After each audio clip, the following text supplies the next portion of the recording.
lehen ekitaldia edo, gure eskertza zuei erakusteko modu bat, zuek urtetan eta proiektua babestu izan duzuelako, Irri Aldizkariaren arkiditzaren sustapenaren bidez, proiektua babestu duzuelako, kasateatzen,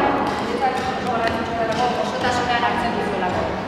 Hau da, denek jasoko duzuena, gure intentzioa da, zuen udaletan, zuen ikastetxetan, liburutegitan, 22 elkarte hauek, gure errealitatea osatzen duten 22 elkarte hauen presentzia egotea, oso garrantzitsua iruditzen zaigulako gure aurren eta bereziki gizarte osoaren heziketan beraien baloreak transmititzea beharrezkoa direlako ere bai. Denok bat garelako eta ezberdintasun horretan berdinak ere bagarelako.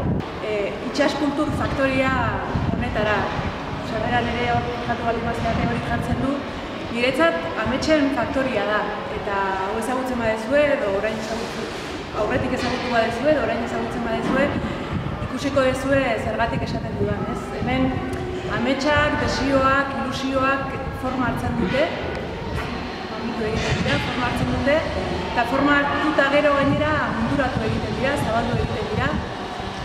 Eta Irrien Lagunen klubean ere antzeko zerbait egin nahi izan genuen hasieratik. Guk ere ametsak genituen, ilusioa genituen, desioak genituen, batez ere aurren aisialdirako proiektu komunikatibo bat geneukan, eta hori, hiru eragileon artean gorpuztu genuen eta kaleratu genuen.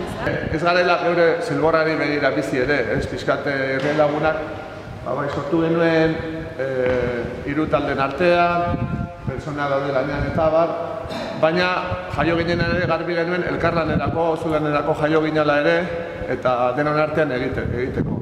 Euskalgintzan asko egin dugu aurrentzat, familientzat, gaztentzat asko egin da eta emaitza honarekin, baina pixkate txipaldaketa da hasi behar daula egiten aurrekin, gaztekin, familiekin. Aspaldian, hemen gabiltza, Albaola Itsas Kultur Faktorian, Irrien Lagunarekin batera ere lanian.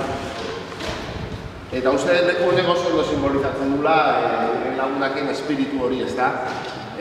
Zehazki, Irrien Lagunaken ere txokoa izango du hemen behan, eta hasieratik nahi izan genuen horrela izan zedin, eta horregaitik, Albaolaren kantuan, John Micmac txikia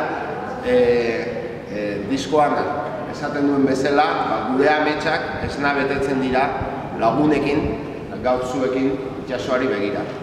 Iaz eman genizuen oroigarria, siaz jaso zenutenok ez duzue oroigarria izanen, adibidez, baina beste oparitxoren bat ere izanen duzue. Eta gure maitasuna eta mozioak ez duzue?